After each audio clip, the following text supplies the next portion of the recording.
आकाशवाणी गोरखपुर से समाचार दर्शन।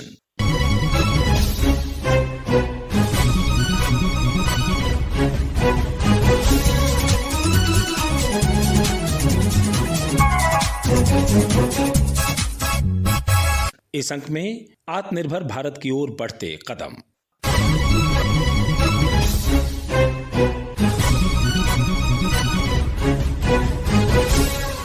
प्रधानमंत्री नरेंद्र मोदी की अगुवाई में पिछले 11 वर्षों में सरकार ने देश को आत्मनिर्भर बनाने के लिए कई महत्वपूर्ण कदम उठाए हैं। इन प्रयासों से देश वर्ष 2047 तक विकसित राष्ट्र बनने की ओर अग्रसर है।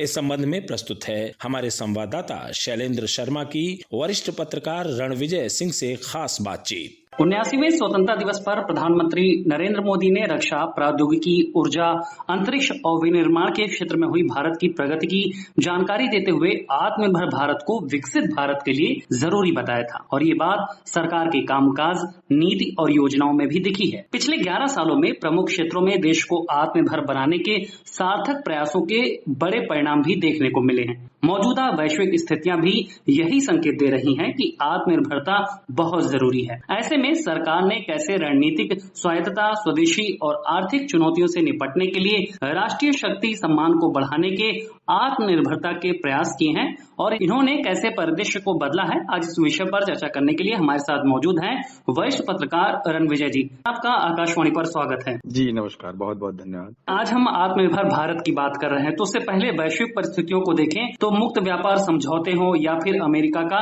टैरिफ प्रेशर हो, इन सब ने भारत को घरेलू जरूरतों को पूरा करने के लिए स्वदेशी और आत्मनिर्भर बनने के लिए प्रेरित किया है। प्रधानमंत्री नरेंद्र मोदी के नेतृत्व में पिछले 11 सालों में कैसे रोजमर्रा की जरूरतों से लेकर महत्वपूर्ण उत्पादन में देश को आत्मनिर्भर बनाया गया है। प्रधानमंत्री नरेंद्र मोदी ने जो जीएसटी को लेके पिछले दिनों एक राष्ट्र के नाम संबोधन दिया था, उसमें उन्होंने जो मुख्य रूप से आत्मनिर्भर भारत कैसे बने इसको लेके इशारों में संकेत दिया था कि लोग जो भारत में बनी चीजें हैं उनका ज्यादा से ज्यादा इस्तेमाल करें। और जहां तक बात है अमेरिका के टैरिफ की, तो ये पहला मौका नहीं है जब अमेरिका की तरफ से भारत के बाजार को प्रतिबंधित किया गया हो या उस पर दबाव डालने का प्रयास किया गया हो। अगर आप याद करें तो अटल बिहारी वाजपेयी जब प्रधानमंत्री थे उसमें पोखरण विस्फोट के टाइम भी लगातार 5 साल तक प्रतिबंध भारत पे लगा रहा, लेकिन भारत की अर्थव्यवस्था उस समय भी झुकी नहीं। तुलनात्मक रूप से जो स्वदेशी है वो इन सब चीजों का विकास ही हुआ। एक बार फिर भारत के सामने उतनी बड़ी चुनौती नहीं है जितनी बड़ी उस समय थी, और इस समय जो भारत सरकार है वो बहुत पहले से स्वदेशी को उसने इतना मजबूत कर दिया कि बहुत चीजों में हम आत्मनिर्भर हो चुके हैं। मसलन जैसे 2020 की बात करें, इससे पहले चीन का भी बहुत भारतीय बाजारों पे दखल था और दबाव था, लेकिन 2020 के बाद भारत ने करीब 100 से अधिक चीनी ऐप्स को बैन किया और उस समय कहा जा रहा था कि इन ऐप्स के बंद होने और जो वहां से फार्मा सप्लाई होती थी उसके रोक लगने से बहुत असर पड़ेगा। लेकिन आप देखिए कि 20 के बाद भारत दवा कारोबार से लेकर और ऐप्स तक में आत्मनिर्भर हो गया। इतना आत्मनिर्भर हुआ कि कोविड के टाइम पे कई देशों को टीके सप्लाई किया भारत ने। रक्षा क्षेत्र में देखें तो 2014 में रक्षा उपकरणों का लगभग 70% आयात किया जाता था। आज भारत 160 से ज्यादा देशों को सप्लाई कर रहा है। डीआरडीओ ने जो नए हथियार बनाए हैं, इवन लखनऊ में जो ब्रह्मोस मिसाइलें बननी शुरू हो गई हैं। तो जो ये नए परिदृश्य हैं इसके बीच में भारत बहुत से उत्पादों में आत्मनिर्भर हुआ है। हमें नहीं लगता कि जो ये टैरिफ लगा करके और इसका बहुत ज्यादा असर भारत के मार्केट में पड़ेगा। बिल्कुल, जिस तरह से आपने स्वदेशी का जिक्र किया, आत्मनिर्भर भारत की प्रधानमंत्री नरेंद्र मोदी की सोच का आपने जिक्र किया, इसको कई राज्यों ने अपनाया भी है। खासतौर पर जब हम उत्तर प्रदेश की बात करते हैं तो यहाँ पर भी इसकी झलक देखने को मिली है। हम जिस तरह से देखते हैं कि उत्तर प्रदेश ने ओडीओपी के जरिए उत्पादों को पहचान दी, इनकी मांगों में इजाफा हुआ। ये कैसे देश और प्रदेश की आर्थिक और व्यापारिक प्रगति को बल दे रहा है और दूसरे राज्य भी जब इस पैटर्न को अपना रहे हैं तो इसका किस तरह से परिणाम होगा। देखिए, ओडीओपी सिर्फ एक योजना नहीं है, बल्कि हमें लगता है कि ये इकोनॉमिक डिप्लोमेसी का भी हिस्सा हो गया है, क्योंकि उत्तर प्रदेश में 75 जिलों और लगभग हर जिलों में एक उत्पाद ऐसा है है जिसको डेवलप कर दें तो ये एक ब्रांड बन सकता है। तो 2018 में उत्तर प्रदेश सरकार ने इस योजना को शुरू किया और अब तक एमएसएमई में 90,000 से ज्यादा जो उत्पाद है वो चिन्हित हो चुके हैं, जिनको जीआई टैग तक मिल चुका है। जैसे बनारस की साड़ी, कालीन, काला नमक चावल, मतलब ऐसे कई उत्पाद हैं, करीब करीब 50 के आसपास। तो लोकल को कैसे ग्लोबल बनाया जा सकता है और ग्लोबल बना के कैसे उस एक डिस्ट्रिक्ट के प्रोडक्ट को अंतर्राष्ट्रीय परिदृश्य पे उसको मौका दिया जा सकता है, ये एक योजना जो है उसको रिप्रेजेंट करती है। अब सोचिए कि यूपी के जिलों की जो ये उत्पाद हैं ये दुबई एक्सपो तक गए, तो हमें लगता है कि ये ओडीओपी ब्रांड इंडिया की एक नई पहचान है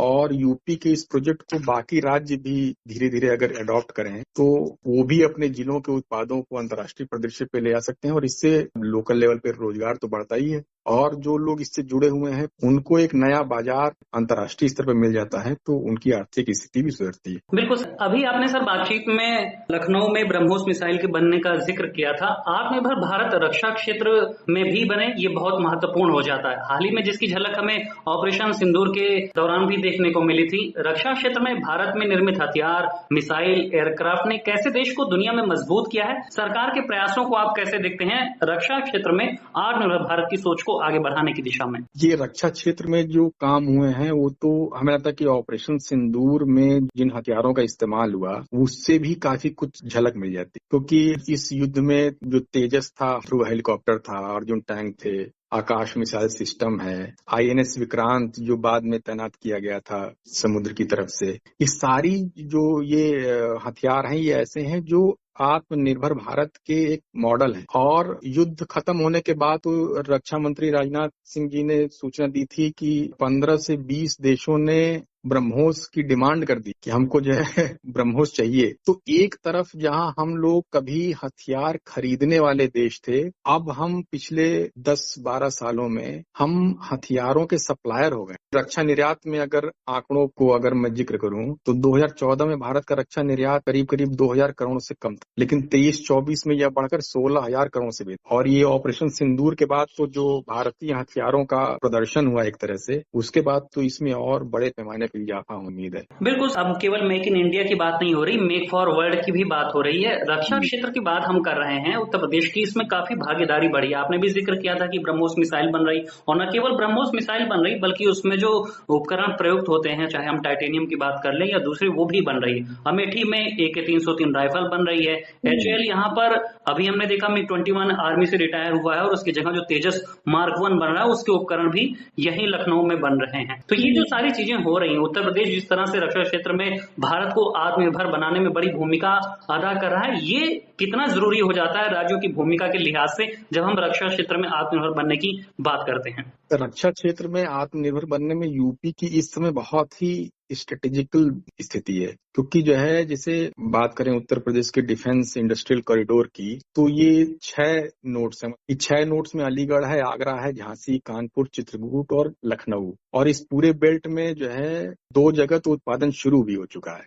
इसमें एयरक्राफ्ट कंपोनेंट हैं, इलेक्ट्रॉनिक सिस्टम है, रडार पार्ट्स हैं, ड्रोन है। ड्रोन के क्षेत्र में काफी उल्लेखनीय काम हुआ है। बुलेट प्रूफ वाहन है।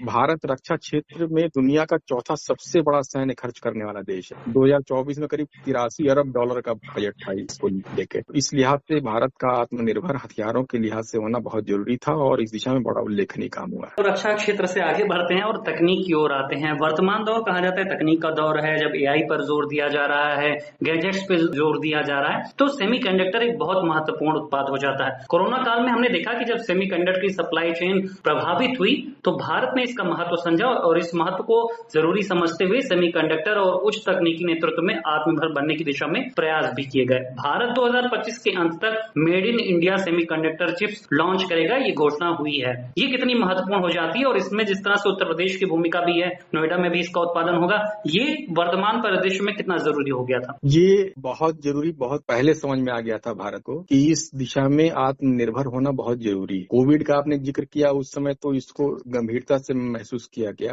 खासतौर पे जब चाइना के कई उत्पादों पे प्रतिबंध लगा, उसके बाद ये बताया गया कि सेमीकंडक्टर की सप्लाई अगर बाधित हुई तो बहुत इंडस्ट्रीज प्रभावित हो जाएंगी। लेकिन भारत ने इसको बहुत सलीके से और गंभीरता के साथ हैंडल किया, और ये इसलिए भी जरूरी है क्योंकि ऑटोमोबाइल, इलेक्ट्रॉनिक्स, मोबाइल और इवन रक्षा क्षेत्र में भी इसकी बहुत अहम भूमिका है। उत्तर प्रदेश के इलेक्ट्रॉनिक्स निर्माण के लिहाज से अगर बात करें तो 23-24 में राज्य में 55,000 करोड़ रुपए से अधिक के मोबाइल और इलेक्ट्रॉनिक का निर्यात हुआ। संक्षेप में कहें तो 2025 तक made in India semiconductor chip जो है भारत की संप्रभुता, खासतौर पर तकनीकी संप्रभुता को मजबूत बनाए। समाचार दर्शन के इस अंक में आप सुन रहे थे आत्मनिर्भर भारत की ओर बढ़ते कदम।